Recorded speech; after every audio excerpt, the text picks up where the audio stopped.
చూద్దాం. ఢిల్లీ పేలుడు ఘటనపై భద్రతా బలగాలు పలు కోణాల్లో దర్యాప్తు చేపట్టాయి. దర్యాప్తును మరింత వేగవంతం చేశాయి. ప్రధానంగా ఆత్మాహుతి దాడి కోణంలో అధికారులు విచారణ చేపట్టారు. అదేవిధంగా పక్కా స్కెచ్తో దాడి చేశారా అనే యాంగిల్లోనూ దర్యాప్తు కొనసాగిస్తున్నారు. ఇదే సమయంలో పలు అనుమానాలు కూడా తెరపైకి వస్తున్నాయి. బ్లాస్ట్ సమయంలో కారులో డాక్టర్ ఉమర్ ఉన్నట్లు పోలీసులు భావిస్తున్నారు. మరి పేలుడు జరిగిన కారులో ఉమర్ ఉంటే అతడి బాడీ ఏమైంది?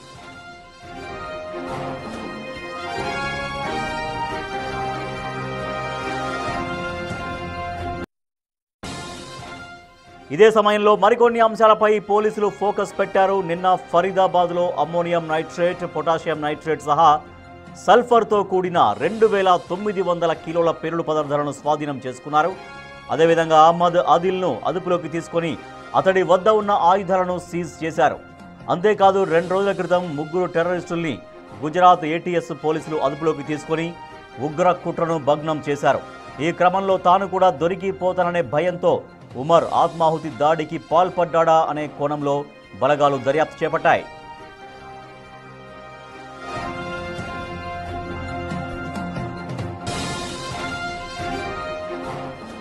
లేకపోతే ఉమర్ ఎవరి ఆదేశాలతోనైనా కారును పేల్చేశాడా అనే కోణంలో అనుమానాలు వ్యక్తమవుతున్నాయి. లేక ఉమర్ను ఎవరైనా టార్గెట్ చేసి కారులో ఉన్నప్పుడు చంపేశారా అని ముమ్మర దర్యాప్తు కొనసాగిస్తున్నారు. ఇక కావాలనే ఎర్రకోట ప్రాంతాన్ని ప్లాన్ చేసుకున్నారా అని కూడా దర్యాప్తు చేస్తున్నారు. ఉగ్ర కుట్రలో భాగమై ఇప్పటివరకు దొరికిన వాళ్ళంతా యువ డాక్టర్లుగానే తెలుస్తోంది.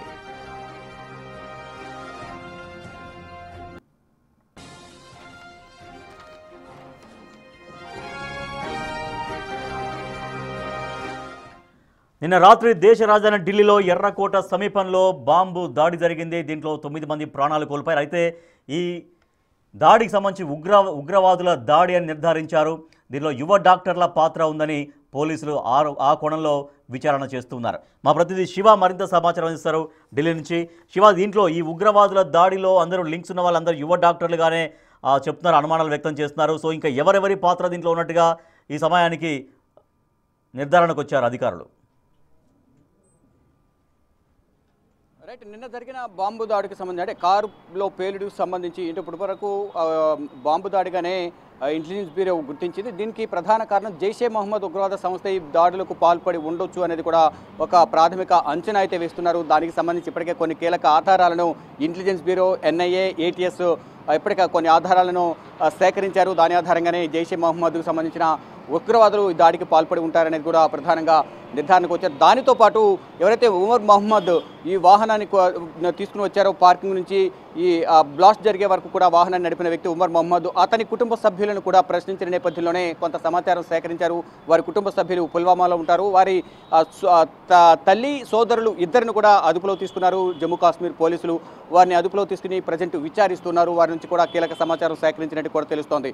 మొదట జమ్మూ కాశ్మీర్లో ఆదిల్ తారిక్ అహ్మద్ను అదుపులో తీసుకున్నారు. అతనిచ్చిన సమాచారం మేరకు ఫరీదాబాద్లోని ముజ్బల్ అహ్మద్ను అరెస్ట్ చేశారు. అతను ఇచ్చిన సమాచారం మేరకు ఇక్కడ ఫరీదాబాద్లో నివాసం ఉంటున్న ఇంట్లో 360 కేజీల అమోనియం నైట్రేట్, అలాగే 2900 కేజీల పేలుడు పదార్థాలను స్వాధీనం చేసుకున్నారు. అయితే ఉమర్ మహమ్మద్కు ఈ ఫరీదాబాద్లో ఉన్న ముజ్మల్కు సంబంధాలు ఉన్నాయి, ఈ ఉగ్రవాద లింకులకు సంబంధాలు ఉన్నాయి ప్రధానంగా తెలుస్తుంది. అతను పరారీలో ఉన్నాడు. అతను పట్టుకునే క్రమంలోనే ఎక్కడ దొరికిపోతాననే ప్రయత్నంలో భాగంగానే తప్పించుకునేందుకు అప్పటికే నిర్ణయించుకున్న దాని ప్రకారం ప్రణాళిక ప్రకారం ఇక్కడ దాడులకు పాల్పడినట్లు కొని ప్రధానంగా దర్యాప్తు సంస్థలు ధృవీకరిస్తూ ఉన్నాయి. దానిలో భాగంగా నిన్నంతా కూడా బ్లాస్ట్ జరిగిన తర్వాత NSG national security guard bomb డిస్పోజల్కి సంబంధించి కూడా డిస్మాండిల్ చేయడానికి కొంత అక్కడ ఏమైనా పేలుడు పదార్థాలు ఇంకెవరు ఉన్నాయా ఏంటనేది కూడా కనుగొనేందుకు వారు కూడా అక్కడికి వచ్చారు. దాంతోపాటు ఎఫ్ఎస్ఎల్ బృందం అక్కడ ఉమర్ అహ్మద్తో పాటు వారితో పాటు మరికొన్ని మృతదేహాలు కూడా అక్కడ ఉన్నాయి. అయితే ఈ కారులో I-20 కార్ ఏదైతే చెప్తున్నారో హర్యానా రిజిస్ట్రేషన్ సంబంధించి ఆ కారులో ఉన్న డెడ్ బాడీ అతనిదా కాదా అనేది కూడా ఈరోజు సాయంత్రానికి కూడా ఒక క్లారిటీ వచ్చే అవకాశం అయితే ప్రధానంగా కనిపిస్తుంది. ఇక ఎఫ్ఎస్ఎల్ రిపోర్ట్ కూడా ఈరోజు సాయంత్రానికి వస్తుందంటూ కూడా అధికార వర్గాల నుంచి కొంత సమాచారం అయితే అందుతోంది. అయితే నిన్నంతా కూడా సేకరించిన ఆధారాలు కానీ ఇటు ఎఫ్ఎస్ఎల్ ల్యాబొరేటరీ సంబంధించి ఆధారాలు కానీ, మరోవైపు అక్కడ ఎన్ఐఏ ఇన్వెస్టిగేషన్లో భాగంగా ఎన్ఐఏ కానీ, యాంటీ టెర్రరిస్ట్ స్క్వాడ్, అలాగే ఢిల్లీ స్పెషల్ సెల్ టీం, మరోవైపు సిఆర్పిఎఫ్ బలగాలు కానీ, ర్యాపిడ్ యాక్షన్ ఫోర్స్ అన్ని కూడా అక్కడ మోహరించి ఉన్నాయి. వారందరూ కూడా సేకరించిన ఆధారాలన్నీ కూడా ఇప్పుడు కేంద్ర హోంశాఖకు సమర్పించినట్టు తెలుస్తుంది. ఇప్పుడు ప్రజెంట్ కేంద్ర హోంశాఖ మంత్రి అమిత్ షా ఆధ్వర్యంలో కీలక సమావేశం అనేది కొనసాగుతుంది. మనం అనుకున్న ఈ భవన్లోనే కర్తవ్య భవన్, ఈ కర్తవ్య భవన్లో కేంద్ర హోంశాఖ మంత్రి అమిత్ షా అధ్యక్షతన ఈ సమావేశం, ఉన్నత స్థాయి సమావేశం జరుగుతుంది. ఈ సమావేశంలో కేంద్ర హోంశాఖ కార్యదర్శి Govind Mohan, IB director, NIA director, అలాగే ఢిల్లీ పోలీస్ కమిషనర్, ఇతర ఉన్నత అధికారులందరూ కూడా ఈ సమావేశంలో పాల్గొన్నారు. ఈ సమావేశంలో ఇప్పటి వరకు సేకరించిన ఆధారాలకు సంబంధించి కీలకంగా చర్చించే అవకాశం కనిపిస్తుంది. ఈ చర్చ ముగిసిన తర్వాత, ఈ సమావేశం ముగిసిన తర్వాత కీలక విషయాలు కూడా వెలుగులోకి వచ్చే అవకాశం అయితే కనిపిస్తుంది. అంటే పరిణామాలను కూడా వేగంగా మారుతున్నాయి. బ్లాస్ట్ జరిగిన తర్వాత ఎవరెవరితో లింకప్ అయి ఉన్నాయి, ఎవరెవరు ఈ కారును కొన్నారు, ఎవరి నుంచి ఎవరు కొన్నారు, వారి కుటుంబ సభ్యులు ఎక్కడుంటారు అనేది కూడా వివిధ కోణాల్లో కూడా ఇటు భద్రతా బలగాలకు సంబంధించి మోహరింపు కానీ, మరోవైపు దర్యాప్తు సంస్థలు విచారణ చేపట్టడం కానీ, ఇటు కేంద్ర ప్రభుత్వం తీసుకున్న నిర్ణయాలు కానీ వేగవంతంగానే కొనసాగుతున్నాయి. దానిలో భాగంగా ఇటు పుల్వామాలో మొదట ఈ వాహనాన్ని మహమ్మద్ సల్మాన్ వాహనంగా గుర్తించారు. అతను తారీఖు విక్రయించారు. తారీఖు వేరే వారికి విక్రయించిన నేపథ్యంలో ఉమర్ మహమ్మద్ ఈ వాహనాన్ని కొనుగోలు చేసినట్టుగా గుర్తించారు. అతనిది పుల్వామా. ఆ పుల్వామాలో వారి కుటుంబ సభ్యులు ఉన్నారు. వారిని అదుపులోకి తీసుకుని విచారించిన నేపథ్యంలో కీలక విషయాలను కూడా వెలుగులోకి వచ్చాయనేది కూడా ప్రధానంగా సమాచారం అయితే అందుతోంది. అయితే ఈ ఎఫ్ఎస్ఎల్ రిపోర్టు ఈ రోజు సాయంత్రానికి అలా వస్తుందంటూ కూడా కొంత ప్రచారం జరుగుతుంది. దానికి సంబంధించి అధికారికంగా తెలియాల్సింది. అయితే ఈ ఇటు పెహల్గామ్లో ఏదైతే దాడి జరిగిందో, బైసరనవేల్ పెహల్గామ్లోని బైసరనవేల్ దాడి జరిగింది. అప్పుడు అక్కడ కూడా ద రెసిస్టెన్స్ ఫోర్స్ టీఆర్ఎఫ్ సంబంధించి జైషే మహమ్మద్, లష్కర్ తోయిబా ఇద్దరు కూడా సహకరించారు అక్కడ ఆ దాడి జరగడానికి అనేది కూడా ప్రధానంగా గతంలోనే దర్యాప్తు సంస్థలు గుర్తించాయి. వీరందరి వెనుక పాకిస్తాన్ ప్రభుత్వం, పాకిస్తాన్ ఆర్మీ ఉందనేది కూడా గుర్తించారు. ఈ నేపథ్యంలో ఆపరేషన్ సింధూర్పై భారత ప్రభుత్వం పాకిస్తాన్పై దాడి చేసింది. పాకిస్తాన్ ఉగ్రవాద సంస్థలను మట్టుబెట్టింది. మరికొన్ని ఉగ్రవాద సంస్థలు కూడా ఉన్న నేపథ్యంలో వాటిపై కూడా దాడి చేసేందుకు గతంలోనే ప్రణాళికలు సిద్ధం చేశారు. కానీ పాకిస్తాన్ ఉగ్రవాద సంస్థలపై దాడి చేసింది. శివ, అయితే నిన్న పేలుడు కారణమైనటువంటి కారు నిన్న ఎర్రకోట దగ్గర పార్కింగ్ ప్లేస్ లో 3 గంటల 15 నిమిషాలు, అంటే మధ్యాహ్నం 3 గంటల 15 నిమిషాల తర్వాత దాదాపుగా 3 గంటలుగా అక్కడే ఉంది. తర్వాతే అది బయటకు వచ్చిన తర్వాత కాసేపటికే పేలుడు సంభవించింది. అంటే అక్కడ రెక్కి నిర్వహించారా? ఎగ్జాక్ట్గా ఎర్రకోటను ఎంచుకుంటేనే, ఎర్రకోట సమీప ప్రాంతంలో ఎంచుకుంటేనే ఒక రకమైనటువంటి చర్చ ఎక్కువగా జరుగుతుంది. అంటే ఢిల్లీలో ఏదో ఎక్కడో జరిగితే ఓ రకంగా ఉంటుంది, కానీ ఎర్రకోట సమీపంలో గేటు దగ్గర జరిగితే మరో ఇంపాక్ట్ ఉంటుందన్నటువంటి కోణంలో ఉగ్రవాదులు ఆలోచించారని అంచనా వేస్తున్నారా అధికారులు? రైట్, డెఫినెట్గా అదొక ఐకానిక్ ప్లేస్. ఎర్రకోట అనేది కూడా చారిత్రాత్మక నిర్మాణం. అక్కడ మరోవైపు దాని ఎదురుగానే చాందిని చౌక్ ఉంటుంది. ఆ పక్కనే మస్జిద్ కానీ, ఇటు మరోవైపు హిందూ దేవాలయం, మరోవైపు గురునానక్ ఇటు సిక్కులకు సంబంధించిన గురుద్వారా కూడా ఉంటుంది. అక్కడికి రాకపోకలు కొనసాగించేవారు ఎక్కువ ఉంటారు. వాహనాల రద్దీ అనేది న్యాచురల్గా రోజు డైలీ ఉంటుంది. అక్కడ షాపింగ్కి వచ్చేవారు కానీ, ఇటు ఎర్రకోట సందర్శనకు వచ్చేవారు కానీ, ఫారినర్స్ కూడా అనేక మంది వస్తుంటారు. ఎక్కువగా చాందిని చౌక్లో ఈ హోల్సేల్ మార్కెట్ కాబట్టి అక్కడ ఎక్కువ మంది వ్యాపారులు అక్కడికి వస్తూ ఉంటారు. దానిలో భాగంగానే మీరు చెప్పినట్లుగా ముందుగా రెక్కి నిర్వహించుకుని 3 గంటల పాటు వేచి చూసి, సమయం చూసి, రద్దీ సమయంలో ఈ బ్లాస్ట్ను ప్లాన్ చేసినట్లుగా తెలుస్తుంది. దానిలో భాగంగానే పార్కింగ్లోకి వెళ్ళడం, అక్కడ 3 అవర్స్ వెయిట్ చేయడం, ఎగ్జాక్ట్గా 6:48కి రావడం, వితిన్ 4 మినిట్స్లో బ్లాస్ట్ జరగడం, ఇదంతా కూడా ఒక పథకం ప్రకారమే, పక్కా ప్రణాళికతోనే ఇదంతా జరిగింది. ఆత్మాహుతి దాడి జరిగింది. ఆ కారులో ఉమర్ అహ్మద్ ఉన్నారా లేదా అనేది మాత్రం ఇంకా అధికారికంగా ధృవీకరించాల్సి ఉంటుంది. అంటే దాంట్లో ఉన్నవారు కూడా మాస్కులు ధరించారు. అతనితో పాటు మరో 2 కూడా ఉన్నారు అనేది కూడా కొంత సమాచారం అయితే అందుతుంది. ఉమర్ మహమ్మద్ అవునా కాదా అనేది ఆ DNA టెస్ట్ ద్వారా కూడా తెలిసే అవకాశం కనిపిస్తుంది. దానిలో భాగంగానే కాలిపోయిన వ్యక్తి యొక్క డెడ్ బాడీని FSL రిపోర్ట్కు పంపించారు. దాంతోపాటు మరికొన్ని బాడీలు కూడా అక్కడ ఉన్న నేపథ్యంలో వారందరి DNA చేసి ఎవరు ఏంటి, అంటే కేవలం ఒక ఉమర్ మహమ్మదే పాల్గొన్నారా ఈ దాడిలో, వారితో పాటు ఇంకెవరైనా ఉన్నారా, ఉగ్ర కుట్రలో వారికి భాగస్వాములుగా ఎవరైనా సహకరించారా అనే వివిధ కోణాల్లో DNA రిపోర్ట్ వచ్చిన తర్వాత వాటి ఆధారంగా కూడా వారి కుటుంబ సభ్యులను ప్రశ్నించి ఆ కీలక ఆధారాలను త్వరలోనే కనుగొనే అవకాశం అయితే కనిపిస్తుంది. దానిలో భాగంగానే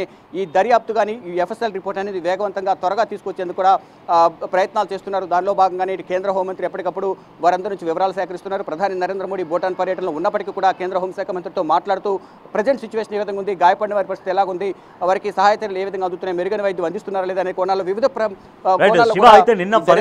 అమోనియం నైట్రేట్, తర్వాత పొటాషియం నైట్రేట్, సల్ఫర్ సహా దాదాపుగా కొన్ని వేల కిలోలు, అంటే 2900 కిలోల ఈ పేలుడు పదార్థాలు స్వాధీనం చేసుకున్నప్పటికీ కూడా ఇంటెలిజెన్స్ మరి ఎందుకు ఒక హై అలర్ట్గా ఉండలేకపోయింది అనేది ఒక క్వశ్చన్. అయితే ఇప్పుడు ఒక హై లెవెల్ మీటింగ్ జరుగుతోంది. అమిత్ షా, కేంద్ర హోంమంత్రి అమిత్ షా నేతృత్వంలో ఒక హై లెవెల్ మీటింగ్ జరుగుతుంది. సో ఆ మీటింగ్ ఎప్పటిదాకా, అంటే ఎన్ని గంటల వరకు సాగే అవకాశం ఉన్నట్టుగా తెలుస్తోంది?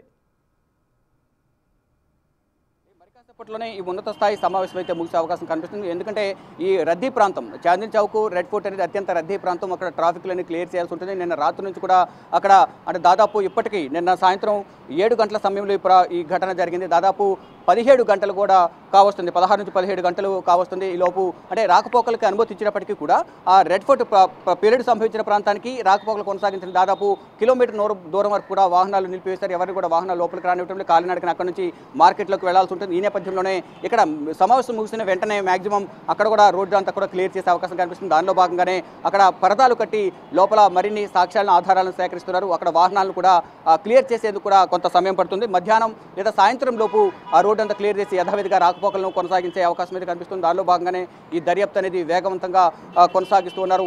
ఇక ఈ మొత్తం రద్దీ ప్రాంతాన్ని ఎంచుకోవడం ముందుగా నిర్ణయించుకున్న ప్లాన్ ప్రకారం ఇది చేసిన నేపథ్యంలోనే ఈ బ్లాస్ట్ జరిగిందనేది కూడా తెలుస్తోంది. మరోవైపు యాంటీ టెర్రరిస్ట్ స్క్వాడ్ గుజరాత్లో అరెస్ట్ చేసిన ముగ్గురిలో ఒకరు హైదరాబాద్కి సంబంధించి రాజేంద్ర నగర్ సంబంధించిన వ్యక్తి కూడా ఉన్నారు.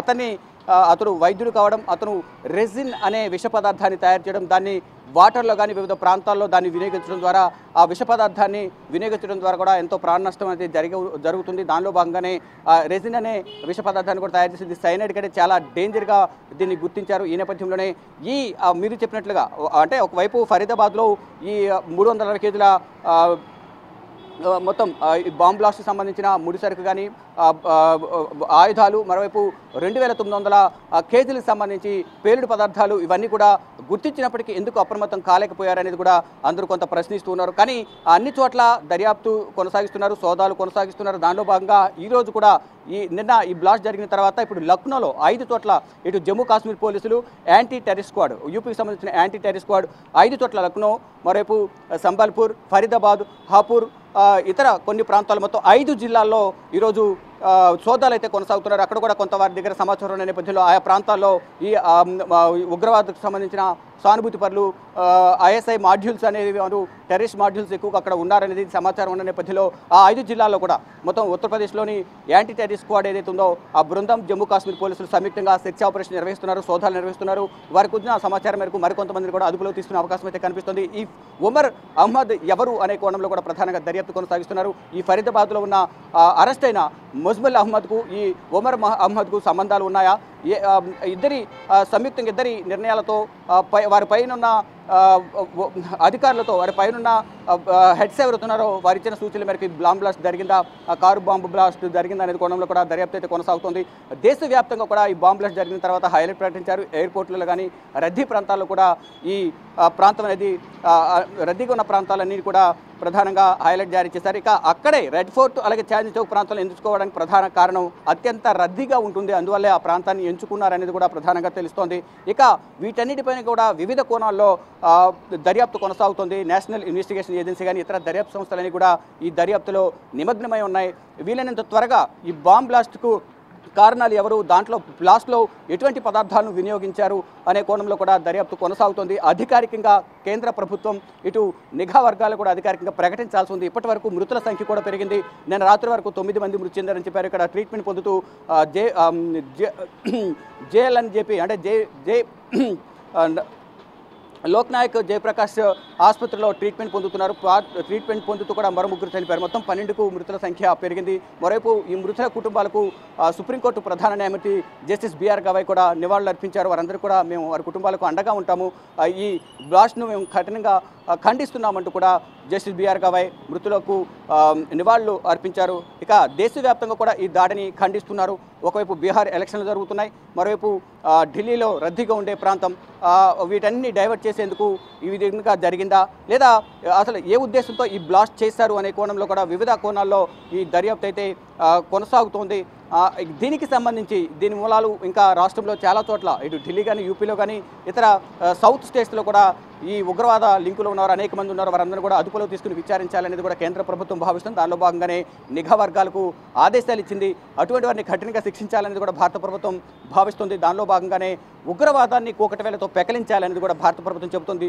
ఎప్పుడైతే ఈ ఆపరేషన్ సింధూర్ సమయంలోనే ఇటు పాకిస్తాన్ భారత్ మధ్య సత్సంబంధాలు క్రమేపీ తగ్గిపోయాయి. ఇటు వాటర్ను ఆపేయడం కానీ వారికి పాకిస్తాన్కు సహకారం అందించడం కానీ వాణిజ్యానికి సంబంధించిన ఒప్పందాలు క్యాన్సిల్ చేసుకోవడం కానీ కానీ అనేక విషయాలన్నీ కూడా క్యాన్సిల్ చేసుకోవడం ద్వారా, అనేక ఒప్పందాలు క్యాన్సిల్ చేసుకోవడం ద్వారా పాకిస్తాన్ ఆర్థికంగా ఇబ్బందులు ఎదుర్కొంటుంది. కానీ ఉగ్రవాదాన్ని పెంచి పోషిస్తుంది. ఆ ఉగ్రవాదాన్ని పెంచి పోషించడం వెనుక పాకిస్తాన్ ఉంది. జైషే మహమ్మద్, లష్కర్ తోయిబా, హిజ్బుల్ ముజాహిద్దీన్, ద రెసిస్టెన్స్ ఫోర్సు, ఐఎస్ఐ ఇలాంటి ఉగ్రవాద సంస్థలను పాకిస్తాన్ పెంచి పోషిస్తుంది.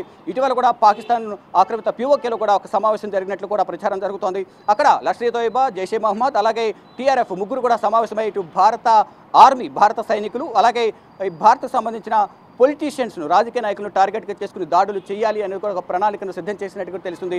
దాన్ని ధీటుగా ఎదుర్కొనేందుకు భారత సైన్యం, భారత కేంద్ర ప్రభుత్వ సిబ్బంది, అధికారులందరూ కూడా సిద్ధంగా ఉన్నట్లు కూడా వీరు కూడా ప్రతిగా ట్విట్టర్లో పోస్ట్ చేశారు. ఇలా ఒకరిపై ఒకరు దాడులు, ప్రతిదాడులతో ఇంకా ఇది మరింత హీట్ ఎక్కే అవకాశం కనిపిస్తుంది. కానీ ఇప్పుడు ప్రధానంగా గతంలో ఈ ఆపరేషన్ సింధూర్ సమయంలో ఒక ఒప్పందం కుదిరింది.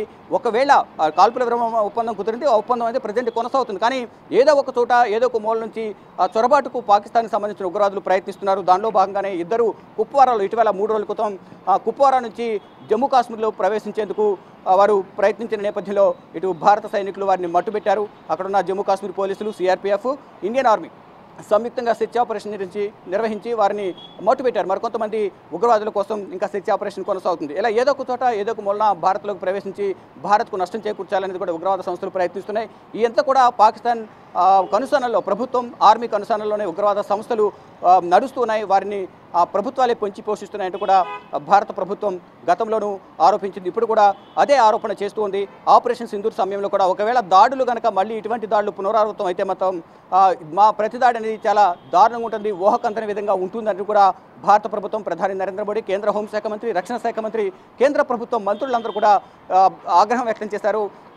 హెచ్చరికలు కూడా జారీ చేశారు. ఒకవేళ ఇప్పుడు ఈ దాడి వెనుక పాకిస్తాన్ ప్రభుత్వం ఉంది అని తేలితే కనుక ఫర్దర్గా భారత ప్రభుత్వం ఎటువంటి నిర్ణయాలు తీసుకుంటుంది అనేది కూడా చూడాల్సిందే. ఇక ప్రజెంట్ మాత్రం నిన్న జరిగిన బాంబు బ్లాస్ట్కి సంబంధించిన సమావేశం, ఉన్నత స్థాయి సమావేశం కేంద్ర హోంమంత్రి అమిత్ షా అధ్యక్షతన జరుగుతోంది. మరోవైపు వివిధ రాష్ట్రాల్లో, వివిధ జిల్లాల్లో కూడా anti terrorist squad, Jammu Kashmir పోలీసులు ఈ ఉగ్రవాద సానుభూతి పరులు ఎవరైతే ఉన్నారో వారికి ఉన్న సమాచారం ప్రకారం అక్కడ సోదాలు నిర్వహించి వారందరినీ కూడా అదుపులో తీసుకునే ప్రయత్నం అయితే చేస్తున్నారు. Rajesh. Right, thank you Shiva. నిన్న రాత్రి 7 గంటల సమయంలో ఎర్రకోట సమీపంలో బాంబ్ బ్లాస్ట్ జరిగింది. దీంట్లో నిన్న స్పాట్లో 9 మంది మరణించారు. ఇవాళ ఆసుపత్రిలో చికిత్స పొందుతూ మరో 3 చనిపోయారు. ప్రస్తుతం అయితే హై లెవెల్ మీటింగ్ కొనసాగుతుంది కేంద్ర హోంమంత్రి